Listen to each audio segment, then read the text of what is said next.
I'm not gonna lie, guys, the content that you've been sending into the Discord channel has been lit lately.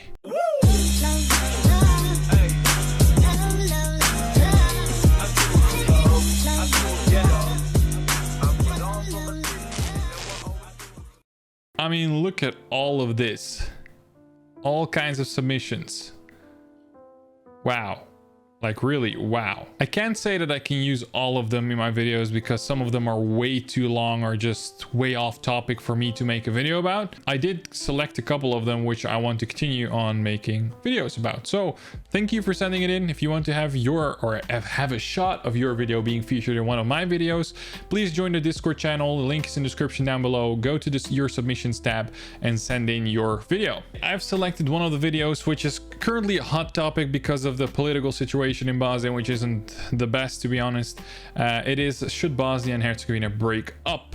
I haven't seen it yet. Let's rumble, let's go. But before we do that, in case you didn't know, I was on holiday. I was doing all kinds of fun stuff which I didn't share on YouTube, and in order for you to see that, you should follow me on Instagram, because on my Instagram I do share all the crazy shit which I do outside of YouTube and my travel stories and that kind of stuff. I will make some travel vlogs in the future, but this year I skipped the travel vlogging in Bosnia, but still had a very good holiday. And I think most of the people who followed me on Instagram from YouTube have seen that and enjoyed it a lot. So give me a follow, small effort, also helps me out a lot. Let's start the video. With its three constituent peoples, equally many religions, and mixed cultural origins brought by its vibrant history, Bosnia and Herzegovina is Europe's most ethnically diverse country. According to the 2013 census, 43% of the population are Bosniak Muslims, 31% Orthodox Serbs, and 17% Catholic Croatians. Now, with this ethnic composition, Bosnia-Herzegovina resembles the diversity which former Yugoslavia once possessed, with Bosnia in its heart serving as the cultural... It was a mini Yugoslavia within Yugoslavia, so the whole concept was duplicated within one country. melting pot of the Federation, as the place with the most mixed communities and most ambiguous borders. Such diversity, however, came with a price. One that the local population had to pay with the country's declaration of independence and secession from Yugoslavia, where the need for a clear consolidation of borders led to a civil war and ethnic cleansing on all sides. In short, the Bosniaks wanted an independent Bosnia and Herzegovina, the Croatians wanted unification with the newly independent Croatian state, and Serbs wanted to stay part of Yugoslavia, or what was left of it. Please let me elaborate on this part. The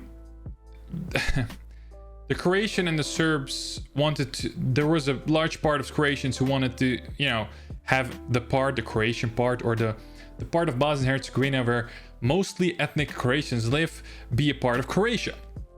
And the Serbs wanted that for Serbia as well. Now, there is, they say, a Bosnian independent country for the Bosnian army. I do have to say that the Bosnian and Herzegovinian army, the Armija BiH, however you want to call it, just all these Bosnian, what they want to call Muslim forces, are not only Muslim forces, because Croatians and Serbs who liked the ideology that the Bosnians had of one independent country of Bosnia and Herzegovina with still all those ethnicities in it, without separating themselves to their to other countries like Croatia and Serbia. They joined the Bosnian army. So the Bosnian army also had Serbian and Croatian fighters, which did not like the idea of other Croatians and Serbs within Bosnia that they wanted to fight to actually get that piece of land to their motherland Croatia or their motherland Serbia. They actually wanted to still stay Bosnia. So this is a really important part that I want to clarify, because this is something, an overlooked, let's say, detail, but it's not really a detail. It's really important to know that it was a mixed army as well. Many of these wishes remain up to this day, leading to numerous speculations about the future prospects of this country. The post-war Dayton Agreement of 1995 helped draw new borders within the country, while keeping it loosely unified under a flag which most of its inhabitants do not identify with, which is understandable considering the fact that the colors and symbolism of the Bosnian flag are neutral from any ethnic insignia, and closely resemble the neutral style of the flag of the European Union.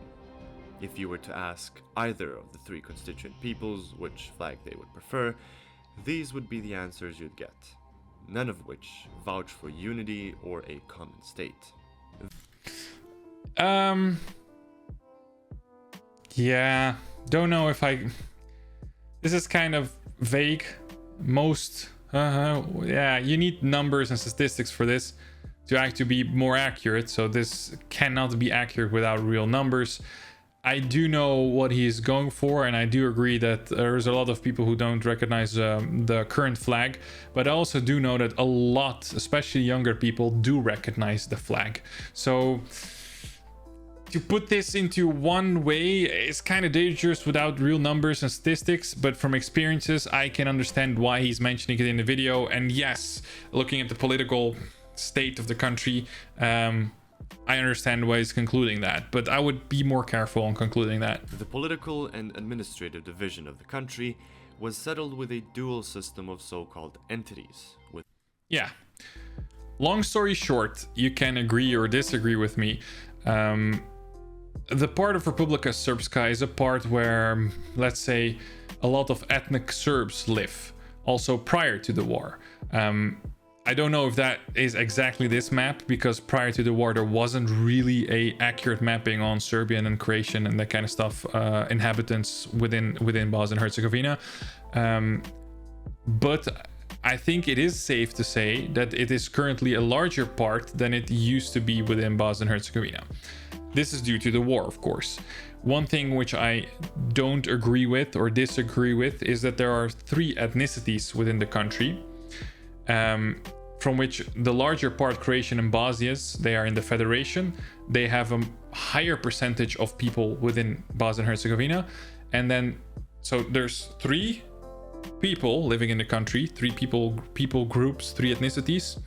Two of them get 50% of the country. Well, 51, I think it's officially. 51? I think it's 51. Yeah, 51. And the other part is given to the Serbians. But they are 1/3 of the ethnicities living there, but they get a half of the country, almost a half of the country. These are the details and things which bother me and a lot of other people. Not the fact that they live on the territory, but that they are given this separate entity, to call it this way. I don't like the entities. It should be one unified country. This is causing division, and this is which I dislike. This is the fact why it's a distable country, because it's not one country. It is on paper, it is presented as one country, but has ethnic borders within an ethnic state given to the Serbians with the Dayton Agreement. So officially on paper, Republika Srpska, or this whole Serbian part, did not exist. These internal borders did not exist before the Dayton Agreement. So some people say it's a reward for the Serbian aggression and the Serbian genocide, the Serbian effort of war within Bosnia-Herzegovina, that they got granted this amount of territory. Other people say that it is a mutual agreement to stop the war, and you can have different views on that. I'm gonna leave my opinion out of it. I guess that I've elaborated enough on this specific part. With Republika Srpska, or Serbian Republic, serving as an autonomous entity for the Serbian population, next to the so-called Federation Bosnia and Herzegovina, with its 10 cantons, which houses predominantly Bosniaks and Croatians. Besides this geographical division, the political mechanisms put in place with the Dayton Agreement are some of the most complex in the world, with 3 members of the presidency for each constituent ethnicity, Yep. a high representative from the West, and an incredibly complex system of parliaments, ministers, and assemblies. This political and geographical division along ethnic lines has brought nothing good to the overall well-being of the country, politically or economically. This wish for segregation and autonomy have compromised the political competence of the country in every conceivable way, unleashing an unlimited potential for corruption and organized crime through shady institutions. I agree. Also, don't forget that these 3 presidents and 3 ethnicities also bring their strength when it comes to economic stuff, because every ethnical group within Bosnia has different Western or outside countries as friends or allies. And this way, all the ethnicities are helping with their allies for investments within the country. So it also has a plus side. It just depends on the way you look at it. But in general, I have to agree that this potential is not used in a good way, usually, but instead for corruption and getting money into the country, but actually not using it for the goals that they're mentioning, while having no way of knowing who to blame. Such a rotten system is a result of the mass hypnosis of hatred and fascism, which has led to complete political impotence of the population, where it doesn't matter how corrupt and incompetent the ruling party will be, as long as it quote-unquote defends our national interests against imaginary enemies. All of these factors bring up the unavoidable question: would everyone be better off if the country simply split along these ethnic lines? Is the wet dream of the ethno-nationalists actually the only option for long-term prosperity? Let's look at the proposals. No, I don't think so. I'll elaborate on it later. The most prevalent taboo topic is the potential independence of the Serb Republic, which would, according to its ruling party, be achieved through a potential referendum. Did a video on that. Impossible. They can pull it off, but the Western powers, NATO, and all the other countries disagree with that and uphold the Dayton Agreement. They would sanction, and I don't know what they would do else, the living shit out of the Republic of Srpska. And this is also Serbia itself also, well, at least the Serbian president says so, if he can believe him on his word, which I don't do with any politician, so not even with him, is that he doesn't have interest in that because it would destabilize the country. But looking at the political choices they make and statements they make, actions they do, it just all looks like they are actually trying to destabilize it, but actually succeed in it. It's destabilizing itself. So the confidence is pretty high that the independence would be supported by the majority of the population, vouching on the antagonistic. The majority of the population, the Bosnian-Herzegovina Federation, the Muslims and the Croats would never, I say never, allow that peacefully. Never. They would pick up arms instantly because they stand behind a unified Bosnia-Herzegovina and respect its borders. Mystic relations between the two entities, which are constantly promoted by the ruling elite, which thrives on its historical borders, don't forget. This country exists for a long time. These tensions. The mere existence of the Serb Republic is a thorn in the eye for many Bosniak nationalists, which see its existence as a result of ethnic cleansing and genocide, a point which I'll be analyzing in a future video. In the case of Republika Srpska's independence, many possible combinations arise from this premise, most of which are doomed to spark a domino effect and more ethnic conflicts. Most of those who advocate for the entity's independence would support its union with Serbia, which would, in a way, serve as a compromise for the independence of Kosovo and its potential merger with Albania. However, such a chain of events would be highly problematic, because this construction of pure ethno-nationalist superstates would not end there. This would send the dominoes in the direction of North Macedonia, whose western territory is inhabited primarily by ethnic Albanians. The dominoes would ultimately reach the highly problematic federation, which would remain of Bosnia and Herzegovina. Not only would the country remain with only half of its population, but this would in turn spark further Croatian ambitions in so-called Herceg Bosna, where a potential third entity has been continuously proposed, whose majority Croatian population would choose to join the neighboring country, leaving the fragmented Bosnian state in an unrecognizable form, which would be unsustainable in every possible way. Thank you. The potential border war would create immense infrastructural and administrative problems, which would, with the economic and industrial potential of the region, be unsolvable.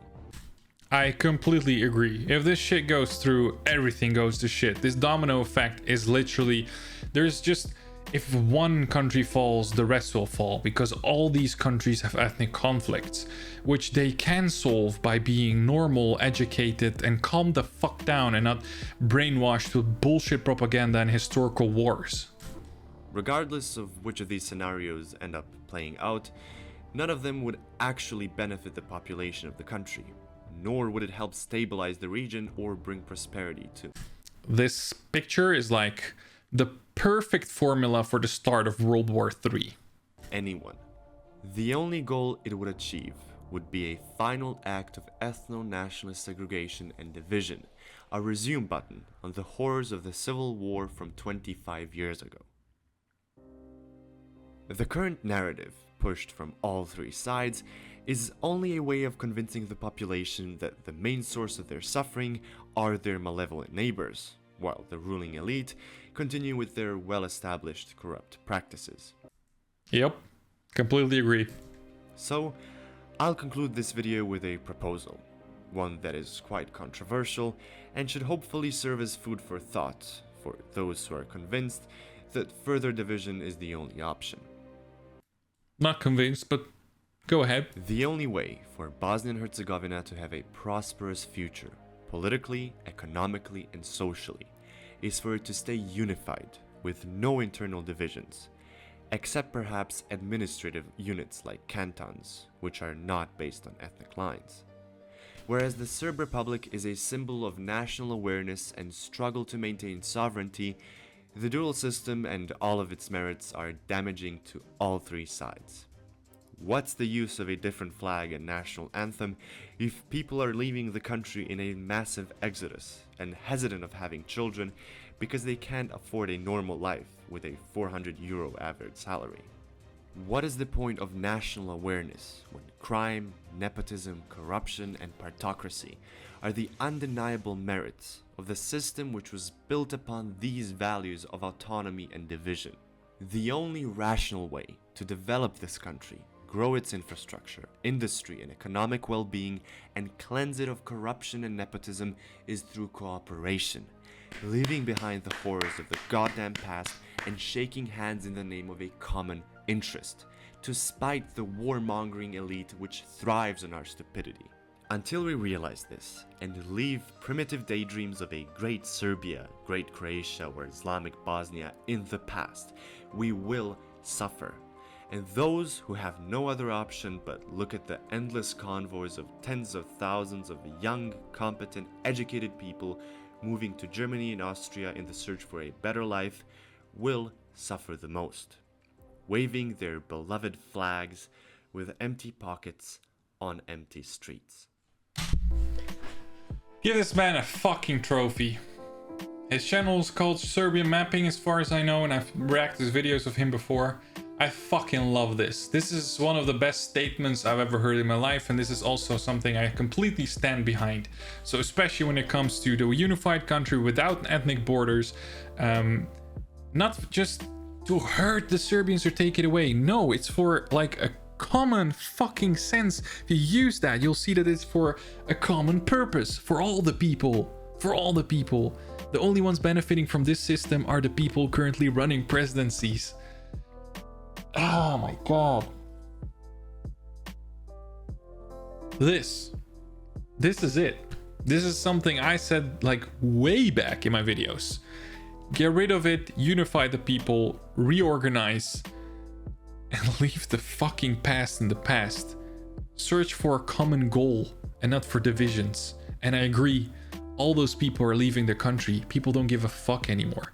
Like literally, we went from 4-point-something million inhabitants in Bosnia-Herzegovina in total to 3-point-something over 25 years. It's ridiculous how many people are leaving the country. Ridiculous. Not ridiculous. If you look at the system now, I would have left as well. I am gone. You see what I mean? Like, and I'm not the only one. This is exactly... Oh, I'm so glad this guy is saying this, because this gives me back some kind of hope. Oh, and that's it. That's how he closes off the video. Well, Serbian Mapping, salute to you. I completely agree with this statement. I completely agree with your opinion on this one. And looking by the pinned comment, Keno, I think he's actually a subscriber of mine as well. Just a correction, 25 seconds into this video, you're using outdated numbers. Bosniak number around 50 to 51%, while Croats around 14 to 15%, with Serbs at 31%. So there you go, 31% of the country, 31% of the population is running 49% of the country.